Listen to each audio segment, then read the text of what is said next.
Pelayanan publik dapat diartikan sebagai suatu pemberian layanan atau melayani keperluan orang atau masyarakat yang mempunyai kepentingan pada organisasi itu sesuai dengan aturan pokok dan tata cara yang telah ditetapkan sebelumnya. Menurut Toha, pelayanan publik merupakan suatu usaha yang dilakukan oleh seseorang atau sekelompok orang institusi tertentu untuk memberikan bantuan kemudahan kepada masyarakat dalam rangka mencapai tujuan tertentu. Menurut Grondros, dalam Radminto 2007, pelayanan publik adalah suatu aktivitas atau serangkaian aktivitas yang tidak kasat mata. Pelayanan umum oleh lembaga administrasi negara diartikan sebagai segala kegiatan pelayanan umum yang dilaksanakan oleh instansi pemerintah pusat, pemerintah daerah, lingkungan badan usaha milik negara atau daerah, dalam bentuk barang atau jasa, dalam rangka upaya kebutuhan masyarakat maupun dalam rangka pelaksanaan perundang-undangan. Dan birokrasi publik harus dapat memberikan layanan publik yang lebih profesional, efektif, sederhana, transparan, terbuka, tepat waktu, responsif, dan adaptif, serta sekaligus dapat membangun kualitas manusia dalam arti meningkatkan kapasitas individu dan masyarakat untuk secara aktif menentukan masa depannya sendiri.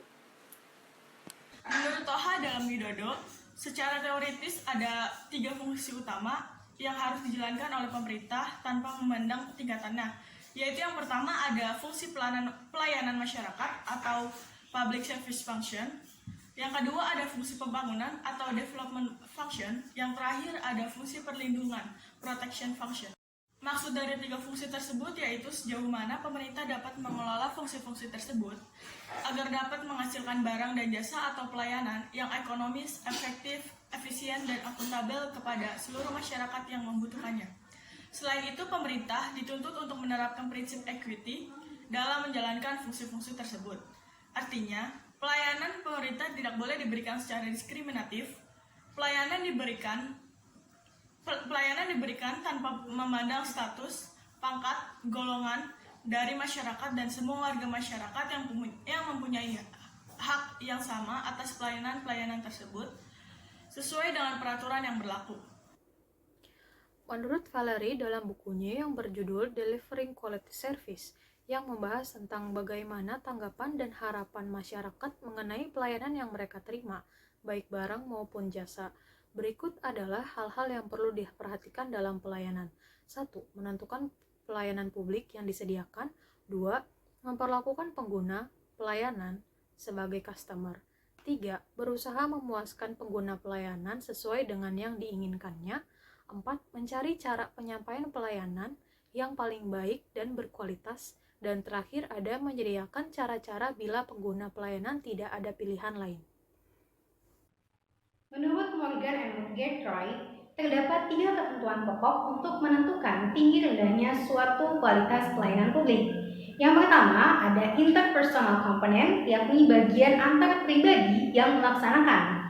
Yang kedua, process and environment, yakni bagian antara proses dan lingkungan yang saling mempengaruhi. Dan yang ketiga ada professional and technical, yaitu bagian profesional dan teknik yang digunakan. Jenis pelayanan publik dibagi menjadi 3. Yang pertama pelayanan administrasi, yang kedua pelayanan barang, yang ketiga pelayanan jasa. Pelayanan administrasi adalah pelayanan yang menghasilkan berbagai bentuk dokumen resmi yang dibutuhkan oleh publik, seperti SIM, KTP, KK, dan lain-lain. Pelayanan barang merupakan pelayanan yang menghasilkan berbagai bentuk jenis barang yang bisa digunakan oleh publik. Yang terakhir adalah pelayanan jasa. Pelayanan jasa adalah pelayanan yang menghasilkan berbagai bentuk jasa yang dibutuhkan oleh publik seperti kesehatan, pendidikan, dan lain-lain. Unsur-unsur pelayanan publik. Unsur-unsur pelayanan publik ini harus dipatuhi untuk memberikan pelayanan publik yang baik. Yang pertama ada strategi, yaitu rencana yang digunakan untuk mencapai sasaran tertentu yang telah ditentukan. Dalam pelayanan publik, kita harus memiliki strategi untuk mengantisipasi suatu hal di luar dugaan yang akan terjadi. Jadi, dengan adanya strategi ini, kita menjadi bisa untuk menghadapi hal tersebut. Yang kedua ada struktur. Untuk mencapai tujuan organisasi, diperlukan adanya struktur organisasi yang dapat dijabarkan ke dalam tugas-tugas fungsionalnya. Jadi, jika ada seseorang yang ahli di bidang keuangan, maka jangan diletakkan di bagian engineer. Yang ketiga ada sistem. Sistem informasi dalam organisasi harus dibuat sedemikian rupa, sehingga membutuhkan hubungan kerja cepat dan benar, baik sarana maupun prasarana, dan disesuaikan dengan kemajuan teknologi tanpa mengurangi efektivitas dan efisiensi. Tapi di Indonesia sistem informasinya masih lemah, karena banyak website yang membutuhkan waktu lama ketika kita ingin membukanya. Yang keempat, ada staff. Pemilihan staff yang sesuai melalui rekrutmen yang baik. Pemilihan staff ini juga dilakukan sesuai dengan pendidikannya. Yang kelima, ada style. Tingkah laku manajer atau gaya dalam mencapai sasaran organisasi. Style ini diperlukan karena manajer akan memimpin sebuah perusahaan atau program pelayanan publik dan tingkah lakunya akan menjadi contoh kepada yang lain. Lalu yang keenam, ada skill. Perlu adanya kecapakan skill anggotanya sehingga perlu peningkatan skill secara terus-menerus. Jadi, jangan hanya puas pada satu bidang tertentu. Makanya, setiap dalam suatu pekerjaan, kita harus mengupdate skill kita agar kemampuan kita bisa lebih banyak. Yang ketujuh, ada share value atau superordinate goals. Perlu ada bimbingan kepada bawahan. Kualitas pelayanan publik. Kualitas merupakan suatu kondisi dinamis yang berhubungan dengan produk, jasa, manusia, proses, dan lingkungan yang memenuhi atau melebihi harapan. Organisasi pelayanan publik mempunyai ciri public accountability, di mana setiap warga negara mempunyai hak untuk mengevaluasi kualitas pelayanan yang mereka terima. Tujuan pelayanan publik pada dasarnya adalah memuaskan masyarakat. Sinambela mengemukakan bahwa terdapat 6 cerminan dari kualitas pelayanan prima yang terdiri dari yang pertama ada transparansi. Transparansi ini adalah pelayanan yang bersifat terbuka, mudah, dan dapat diakses oleh semua pihak yang membutuhkan dan disediakan secara memadai serta mudah dimengerti. Yang kedua ada akuntabilitas.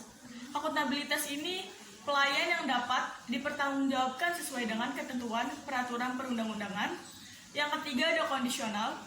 Kondisional ini pelayanan yang sesuai dengan kondisi dan kemampuan pemberi dan penerima pelayanan dengan tetap berpegang pada prinsip efisiensi dan efektivitas. Yang keempat ada partisipatif. Partisipatif ini pelayanan yang dapat mendorong peran serta masyarakat dalam penyelenggaraan pelayanan publik dengan memperhatikan aspirasi, kebutuhan, dan harapan masyarakat. Yang kelima ada kesamaan hak, yaitu pelayanan yang tidak melakukan diskriminasi, dilihat dari aspek apapun, khususnya yaitu suku, ras, agama, golongan, status sosial, dan lain-lain. Dan yang terakhir ada keseimbangan hak dan kewajiban, yaitu pelayanan yang mempertimbangkan aspek keadilan antara pemberi dan penerima pelayanan publik. Jika dihubungkan dengan administrasi publik, pelayanan adalah kualitas pelayanan birokrat terhadap masyarakat. Kata kualitas memiliki banyak definisi yang berbeda dan bervariasi, mulai dari yang konvensional hingga yang lebih strategis.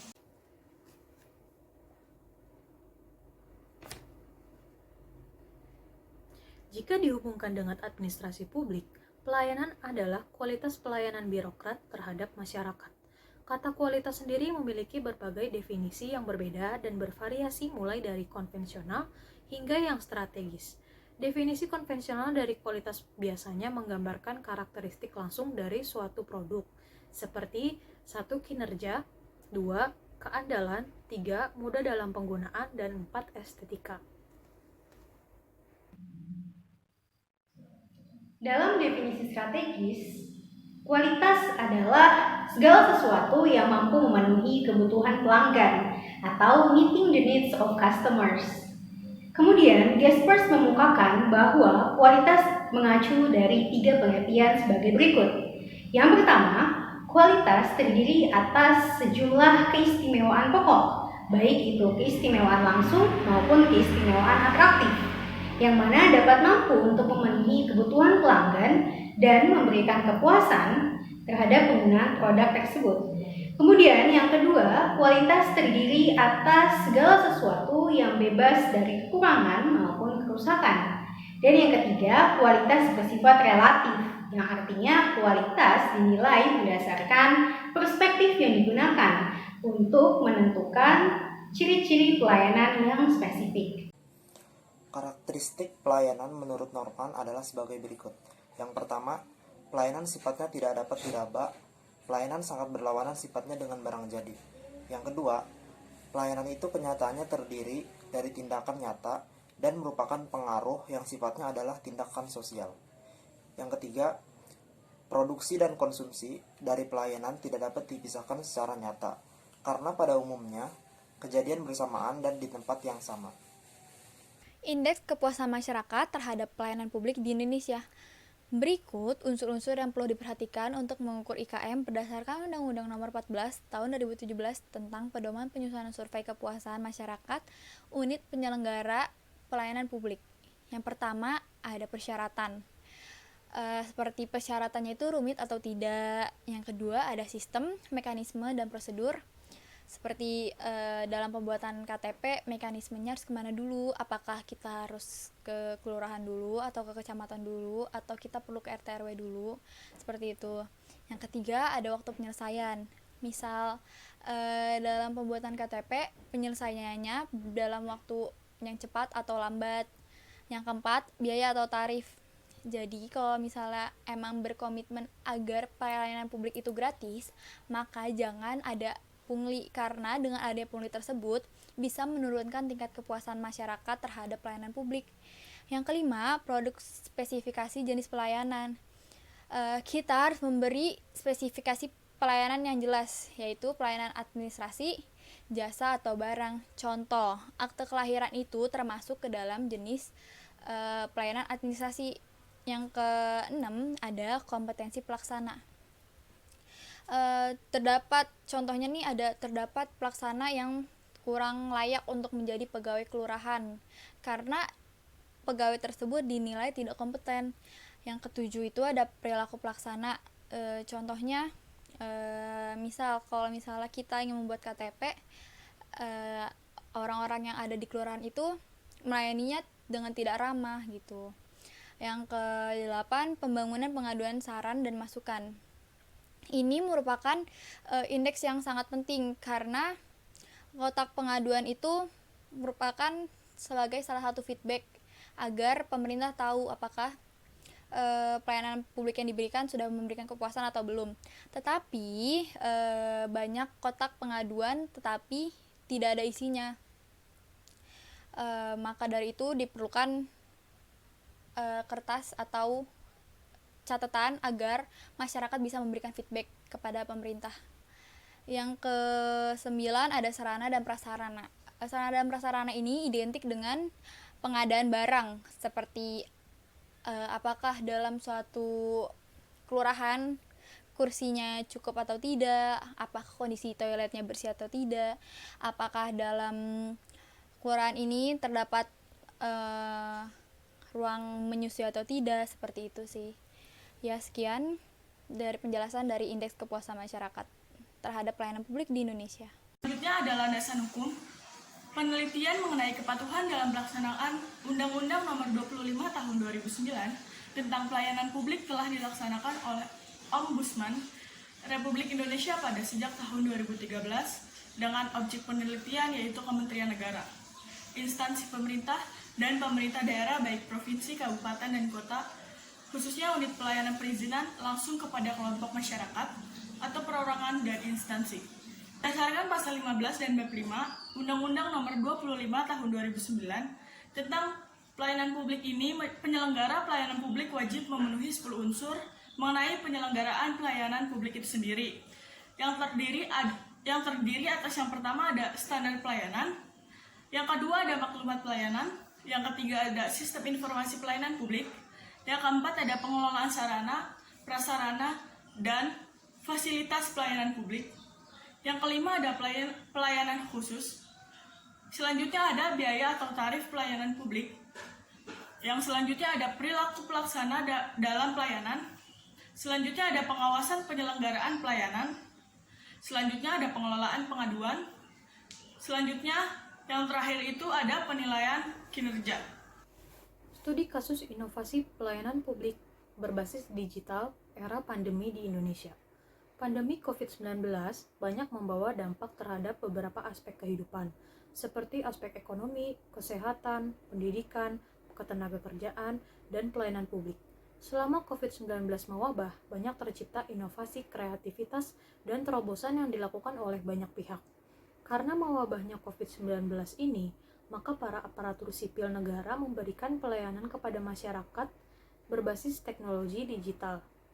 Dengan penerapan pelayanan publik berbasis digital, membuat penyelenggara pelayanan publik membuat berbagai inovasi dalam pelayanannya. Inovasi pelayanan publik berbasis digital era pandemi di Indonesia. Semenjak World Health Organization atau WHO menetapkan COVID-19 sebagai pandemi, maka banyak sekali aspek kehidupan masyarakat yang terdampak dari adanya pandemi COVID-19 ini. Entah itu aspek ekonomi, kesehatan, pendidikan, ketenagakerjaan, maupun pelayanan publik. Ketika COVID-19 ini mewabah, banyak sekali inovasi, kreativitas, atau bahkan terobosan-terobosan baru yang dilakukan oleh berbagai pihak. Begitu pula yang dilakukan oleh penyelenggara pelayanan publik. Dampak dari pandemi COVID-19 ini mendorong para penyelenggara pelayanan publik untuk memberikan inovasi dengan memberikan layanan masyarakat berbasis teknologi digital, dengan artinya pelayanan publik yang semula tatap muka bertransformasi menjadi pelayanan berbasis online. Pandemi COVID-19 ini memaksa para penyelenggara pelayanan publik untuk mengubah mindset bahwa digitalisasi layanan ini merupakan suatu solusi dalam akselerasi dan penyederhanaan pelayanan. Inovasi-inovasi yang dilakukan oleh para penyelenggara pelayanan publik di era pandemi di Indonesia dilakukan diantaranya dengan contoh sebagai berikut. Contoh inovasi pelayanan publik yang pertama terdapat dari BPJS Kesehatan. Badan Penyelenggara Jaminan Sosial ini semula telah menerapkan pelayanan berbasis digital melalui aplikasi mobile JKN. Namun di masa pandemi ini kembali mengembangkan pelayanannya dengan nama Cika dan Pandawa. Cika yang merupakan singkatan dari Chat Assistant JKN ini merupakan suatu layanan informasi yang mana nanti di dalamnya kita bisa berkomunikasi dengan tokoh virtual atau robot yang dapat memberikan kita informasi melalui pesan teks atau obrolan seperti percakapan manusia pada umumnya, dan kemudian dilanjutkan dengan Pandawa atau pendaftaran melalui WhatsApp yang bisa dilakukan pada pukul 8 pagi sampai jam 3 sore waktu setempat. Kemudian yang kedua ada Dinas Kependudukan dan Pencatatan Sipil yang melakukan permohonan pendaftaran secara daring. Kemudian yang ketiga terdapat telemedicine, yang mana telemedicine ini merupakan suatu pelayanan kesehatan yang dilakukan oleh dokter berbasis teknologi informasi dan komunikasi untuk dapat mengobati, mendiagnosa, atau bahkan mengevaluasi kondisi pasien dengan dibuktikan adanya. Jika meninjau fasilitas pelayanan digital yang dilakukan ini berdasarkan kualitas pelayanan publik, maka didapatkan sebagai berikut. Yang pertama, dapat dilihat dari transparansi, yang kedua akuntabilitas, yang ketiga kondisional, yang keempat partisipatif, yang kelima